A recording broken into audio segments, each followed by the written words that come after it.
तो हेलो दोस्तों, मैं आप लोगों के लिए क्रशोलॉजी 101 का एपिसोड नंबर 3 ले आई हूँ। अगर आप लोगों ने मेरे पिछले एपिसोड नहीं देखे तो आप क्या कर रहे हैं, जल्दी जल्दी जाके मेरे चैनल पे देख लिया और फिर आगे ये वाला एपिसोड देख लें।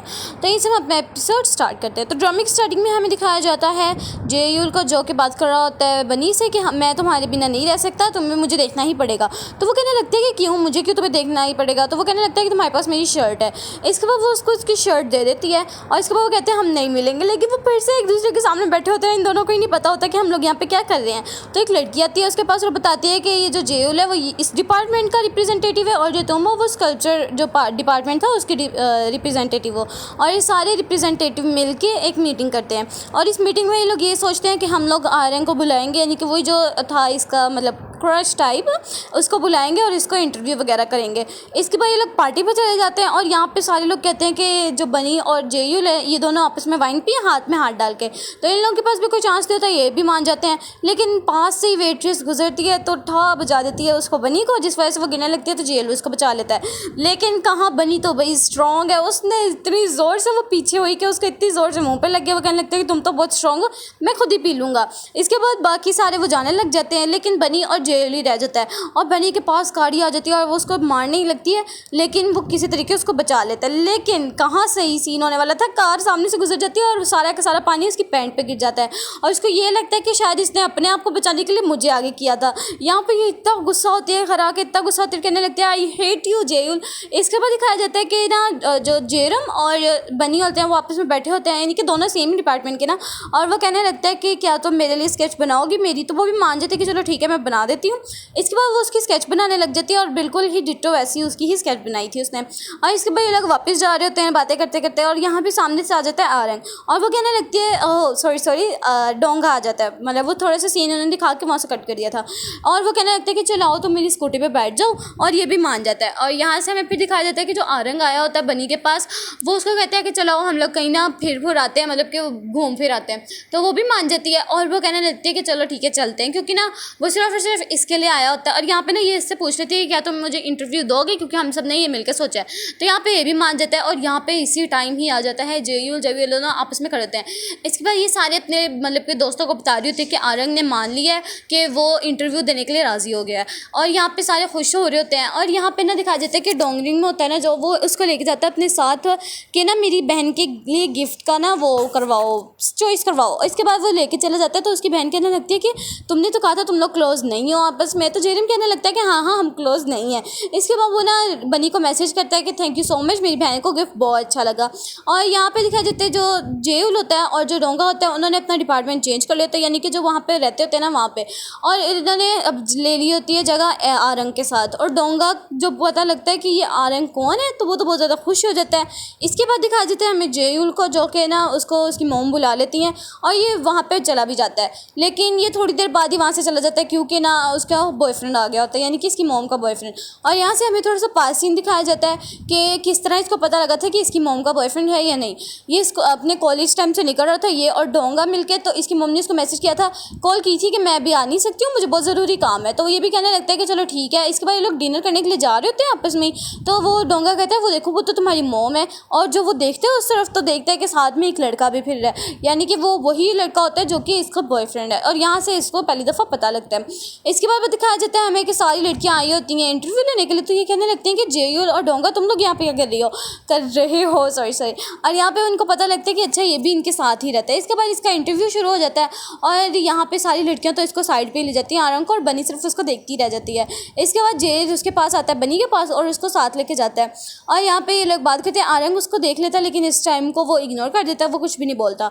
और यहाँ पे दिखाया जाता है कि जेल ना बाहर आया होता है तो आरंग किसी और के साथ ना खड़ा होता है। तो वो कहने लगता है कि प्लीज़ बनी ना हो, प्लीज़ बनी ना हो।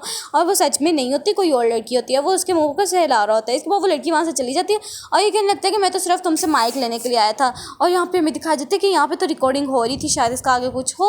और यहाँ पे दिखाया जाता है कि आरंग ना अब बनी के पास आता है और कहने लगता है कि चलो हम लोग ना कोई पार्टी वगैरह करेंगे, क्योंकि तुमने मेरी इतनी हेल्प की, तुमने मेरा इंटरव्यू वगैरह लिया। तो वो भी मान जाती है।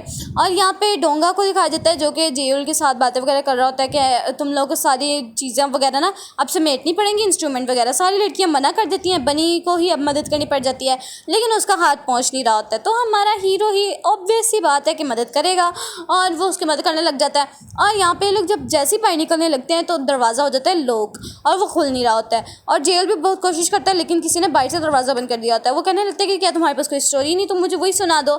तो ये ना भूतों वाली स्टोरी सुनाने लग जाते हैं। वो कहते हैं नहीं नहीं बहन, मुझे माफ़ करो, नहीं सुनाओ मुझे ये सब। तो वो कहने लगती है कि तुम भूतों से डरते हो, लेकिन अचानक से ना इसको वॉशरूम आ जाता है, यानी इमरजेंसी हो जाती है। और ये कहने लगती है कि अगर मैंने जेल को बताया तो कितनी एम्बैरेसमेंट वाली बात है, लेकिन वो उसके ऊपर हाथ रख देती है और उसको फ़ौरन पता लग जाता है कि क्या हुआ है इसको। तो वो जल्दी जल्दी जाता है, हथौड़े से ज़ोर ज़ोर से उसको कूटने की कोशिश करता है, जिस वजह से इसके हाथ में भी चोट लग जाती है। तो वो कहने लगती है कि प्लीज़ ये तुम किसी को भी मत बताना आज जो हुआ है। तो वो भी ओके कर देता है और वो उसको बैंडेज कर देती है। और यहाँ पे ना ये बहुत ज़्यादा खुशी हो जाता है, मतलब कि ये सब सीन करके ना। और यहाँ पे वो कह रहे थे कि देखो ज़रा ये कितना एम्बैरेसिंग वाला मोमेंट था, तुमने इसके बारे में किसी को भी नहीं बताना। तो वो भी मान जाता है। और यहाँ पे दिखाया जाता है हमें जेरूम को और बनी को, वो आपस में जा रहे होते हैं। तो यहाँ पे उसको ना कह देता है कि आरंग मैसेज कर देता है कि तुमने ना मेरे साथ कॉफ़ी पे आना है। तो वो भी मान जाती है, आराम से किसी के साथ भी जाने के लिए मान जाती है। इसके बाद ना इसको यहाँ पे पता लगता है कि मॉडल जो था ना वो आने से मतलब कि मना कर दिया उसने। और यहाँ पे फ़ौरन ही जेल के पास जाती है और उसको कहती है कि तुम प्लीज़ बन जाओ, लेकिन जेरम कहने लगता है कि इसके लिए पेशेंस चाहिए, जो कि इसमें बिल्कुल नहीं है। तो एटीट्यूड का मारा वो भी मान जाता है और वो भी बैठ जाता है। और सारी लड़कियाँ फिर इसको ये तो बनी को लगता है कि शायद ना ये मुझे घूर रहा है। तो वो कहने लगता है कि छोड़ो छोड़ो, वो मुझे क्यों घूरेगा, मैं सिर्फ अपना काम करती हूँ। इसके बाद जेल के फारिग हो जाता है तो वो उसको ट्रीट देती है और कहने लगती है कि थैंक यू सो मच, तुमने मेरी मदद की। और उसका थैंक यू वगैरह करती है, ताकि क्योंकि मॉडल नहीं आया था तो वो अब रिप्रेजेंटेटिव है, इसने कुछ ना कुछ करना था, इसने जेल को बुला लिया इसलिए। और इसके बाद ना जेल सोचने लग जाता है आरंग के बारे में कि उसने ना किस तरह मतलब कि लड़की को साथ देखा था।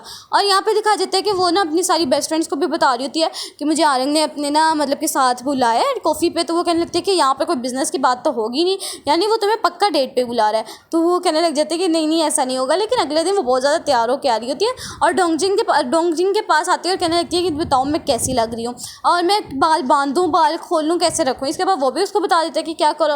और यहाँ पे जेयूल आता है और वो ना अपनी स्केच देख रहा होता है और डोंगा कहने लगता है कि वाओ कितनी अच्छी बनी है। और यहाँ पे ना बनी कहने लग जाती है कि मुझे ना कोई काम है, मैं यहाँ से जा रही हूँ। और यहाँ पे डोंगा भी कहने लग जाता है कि मैं ना कहीं जा रहा हूँ तो मेरा स्कूटर पकड़ो। और ये फ़ौरन ही आ जाता है बोबिन के पास और यहाँ पे आके इसके साथ फ्लर्टिंग करने लग जाता है। यहाँ पे जेयूल उसको कहने लगता है कि मैं देखो तुम्हारा इंतज़ार कर रहा हूँ, तुम कहाँ पर रह गए हो। इसके बाद वो जब अंदर आ रहा होता है तो मतलब कि स्टूडियो में आ जाता है ना उसको वहीं पर छोड़ के। तो वो कहने लगता है कि तुम यहाँ पे क्या कर रही हो। तो वो कहने लगता है कि मेरा काम जो था वो यहीं पर ही था।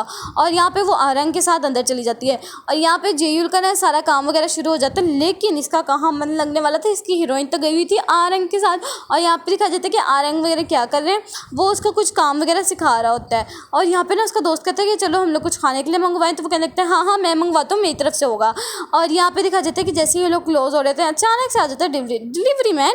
और यहाँ पे ना जेल भी बाहर निकल आता है और यहाँ पे कहने लगता है कि नहीं नहीं आप गलत जगह पे आ गए, आपने रूम नंबर 500 पे जाना था। जिस वजह से ये लोग डिस्ट्रैक्ट हो जाते हैं। इसके बाद वो कहने लगते हैं कि चलो हम लोग ना कहीं बाहर घूमने फिरने जाते हैं।